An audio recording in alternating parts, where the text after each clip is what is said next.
Yo, what up guys, Travic here.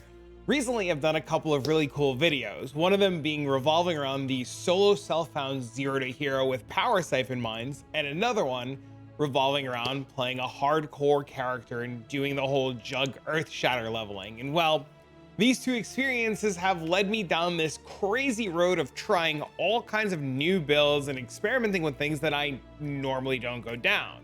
Very recently, as per the title of this video, I decided to try and level the ManaMan, or the Ice Nova of Frostbolts hybrid mom ice mana coolness of hootenannies and whatanannies. And you know, I was given a POB and I started playing it and leveling it, and I decided, well, let's bring it to hardcore. So I reached out to Twitch chat and I was like, hey guys, what do I play? How do I do this? And my friend Pam was like, don't do this one, do this one. This landmine was like, don't do that one, do this one. Overall, I just kind of like took a POB that had some leveling stuff, and it turns out that Zizarin did a really good job making a starting POB, but it's got some ups and downs, and we'll get into that. So I grabbed the POB. I'm having a fantastic time. I'm going to include that for you guys down below. It's got everything you ever need. It's got early levels. It's got, you know, skill gems in socket, and it's going great. I am having the absolute time of my life. I am leveling. I am blitzing through the campaign. The only downside to ManaMan was it was slow, as I never found movement speed on my boots. We're flame dashing. We're casting fireballs. We're dropping meteors from the sky. We're sending Frostbolts and Ice Novas everywhere, and it feels good. It feels real good until the inevitable happened. Tragedy struck. Our ManaMan died. Our long lost ManaMan bit the bullet. And as you can see here, cruising, Moon Temple map, leveling, living our best life, feeling confident. We did the unthinkable. We clicked on the Verisium. We charged it. We powered it.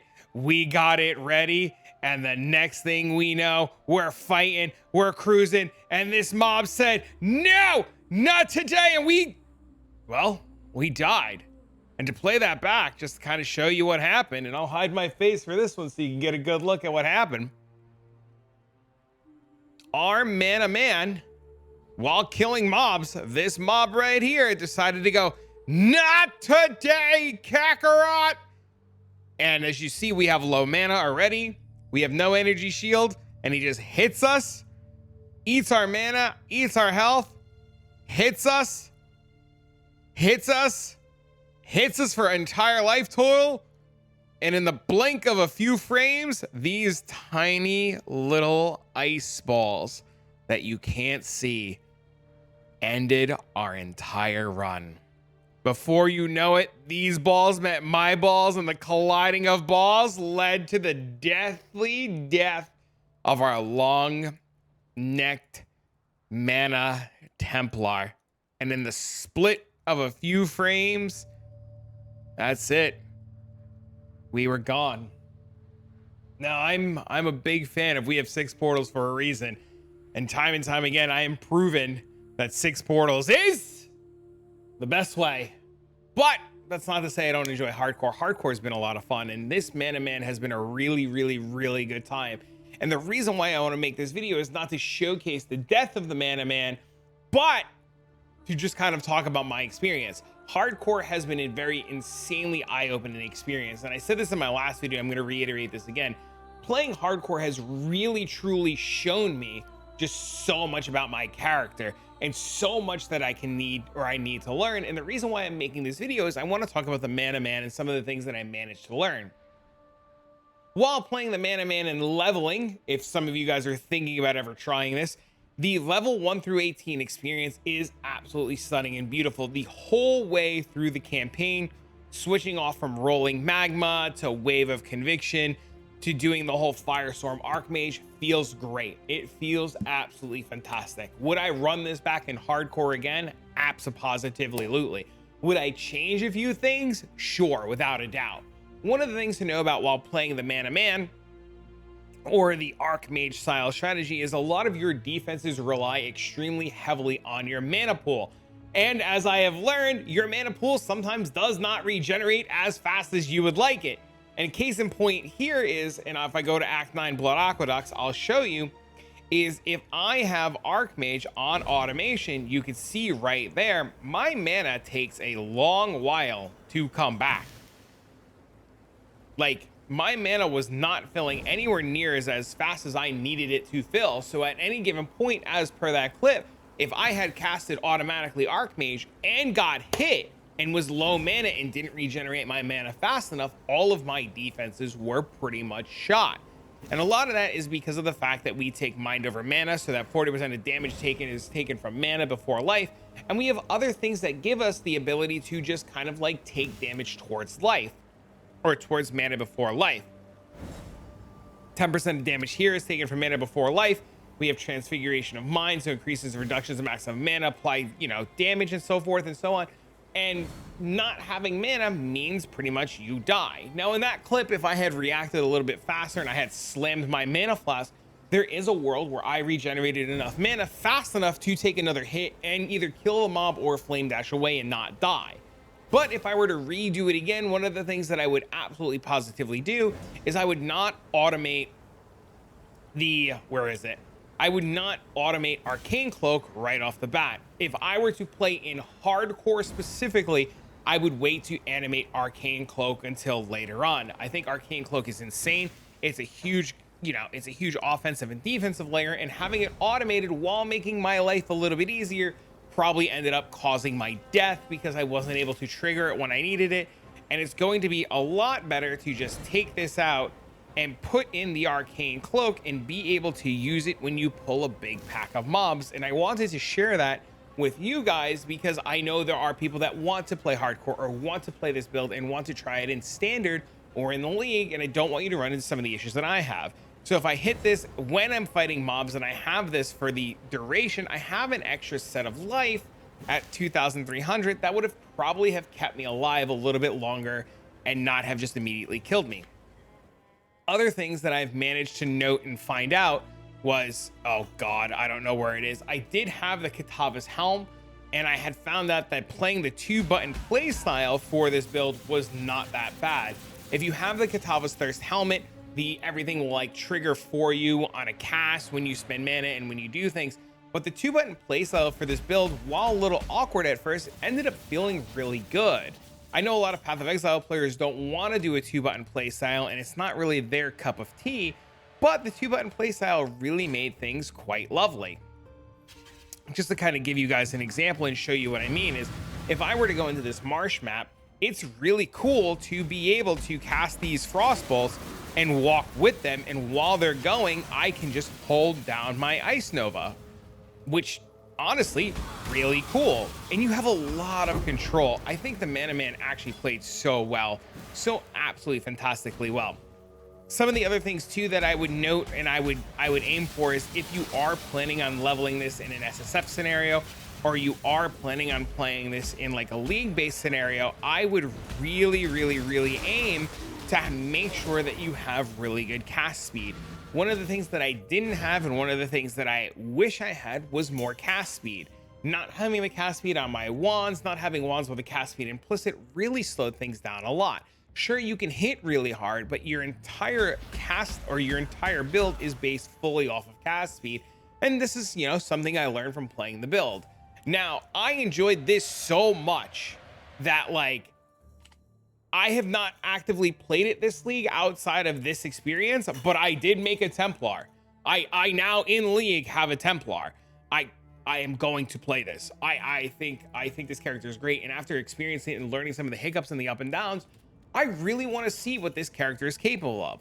I don't know if I'll play in a solo self-found scenario again. I don't know if I'll play in a hardcore scenario again, but I would like to learn it a little bit more. I would like to put some real gear on it, and I did manage to pick up some gear based upon what my friend Pam is playing and be able to put something like that together. So after I build this in the next couple of days and I finish with the Arrow Private League, my plan is to play ManaMan again and give this a real fair shot with an actual cast speed weapon, so that I have nice cast speed and can get things done, you know, relatively well. Do I think the ManaMan is super fun? Do I think you should try it? Absolutely. Would I build it this way, the Zizaran way again? Maybe, maybe not. I do, and I will say, I very much so enjoy looking at the POB for this style of play. I think the Cloak of Defiance with Katava's Thirst, especially in a standard or softcore scenario, is probably going to be really, really, really good. And I really, really look forward to really giving this a shot. I do think, though, having a nice Sadist Garb or a new Necrotic Armor would probably give more defenses in the end game. But, I mean, you know, overall, though, ManaMan or the Hierophant or the Archmage style of play is really good for hardcore. Like I said, if I wasn't silly and I paid more attention and I wasn't lazy and I didn't automate things, things would have went a hell of a lot better for me. They would have went absolutely positively a lot better. Maybe if I would have just ignored the Verisium, which I didn't even need, or maybe stopped charging it a little bit less, like maybe stop charging it over here and not going to like 57%, our guy would still be alive today. Unfortunately, though, he is ripped and we need to redo and replay the entire experience. Overall, though, this character, even with the 2-button playstyle, I would give it a solid 8 out of 10. I really, really like the playstyle a lot. This is something that I would actually even consider looking forward to, just understanding more, maybe even like consider league starting depending on how next league goes and what's going on with it. Overall, though, I do want to continue playing it. Like I said, I'm going to make it in league as soon as I finish with the Arrow Private League. I have one more cool project that I want to work on with that, and I'm going to be working on that very soon, or well, maybe not. I say very soon, but I've already started working on it. We're playing a little Slayer Bleedbow. Okay, that was really cringe. I'm sorry. But overall, I really wanted to kind of make this video and get my opinion out about playing the Hierophant. I've never really done the whole mana kind of stacking strategy outside of playing like a mana stacker a few leagues back, but that was for delving scenarios. And one of the things I really want to say is if you haven't played the Nova of Frostbolts build and you are considering it, it's something that's on your radar, then you should really kind of like give it a shot. There's probably still plenty of time left in this league, and you know, the Zizaran guide that I'll be posting down below is a really good way to just kind of get your feet wet and get it going, and then you can upgrade to better and other things that people are doing. Just keep something in mind: the 2-button playstyle, not that bad. These hit really hard, and you don't want crazy projectile speed because you want these all to overlap on each other. So just something to keep in mind. Lastly, I like it. I think it's really cool. I would like to see how far I could have taken it in the hardcore adventure. I don't think I'm gonna have enough time to like re-level another character. Honestly, I probably should have done this again before I did the Bleedbow character, but I just kind of wanted to meme around a little bit with Bleedbow and just see how it goes. You can even see here this rare essence mob with a couple essences on it. You know, we're level 69. We have no quality on a 5-link. Like, our damage is actually really good. Our Spell Echo is only level 6. Our Frostbolt is only level 11. Like, there's so much room for improvement, and there's so much room for more damage. And just like, you know, early mapping, it feels really good. Now, I can't speak for endgame mapping. I can't speak for higher tier mapping, but I can say as a character to play as a league starter or something to just jump into solo self-found with, it is absolutely positively fantastic, and you should really consider it or give it a fair shot. But for me, for now, it's on hold until after the Arrow League. Though this Bleedbow, like I said, I'm copying JTX. I'll include a link to the POB that I'm following for this if you guys want to take a look at the Bleedbow that I'm doing. I don't know if this is going to work. I don't know how far this is going to get. Currently, we're level 51 in the Arrow League. We're like Act 7. We've managed to pick up a Hemophilia. We've got a nice little bow going. So we'll see what happens or where the wind takes us. But honestly, for now, friends, I wanted to get this video out to you guys. I kind of wanted to share my thoughts about the character and just kind of where I am with it. And if this is content that you like, or you kind of like want to see more of my thoughts on different characters or different builds, or just kind of like what I'm doing where I yap and ramble, please let me know in the comments down below. You guys interacting, let me know what you like and dislike, really helps the stream and the channel a lot, and kind of gives me direction on what kind of videos to make outside of just hardcore crazy currency farming. But that's really about it. As far as everything else, we've got the Bleedbow. We're going to play some Project Diablo 2. There'll be some D4 videos, some Diablo 2 videos, and then we'll see where the wind takes us. But for now, friends, I'm going to get this video out to you guys, and I'll see you all in the next one.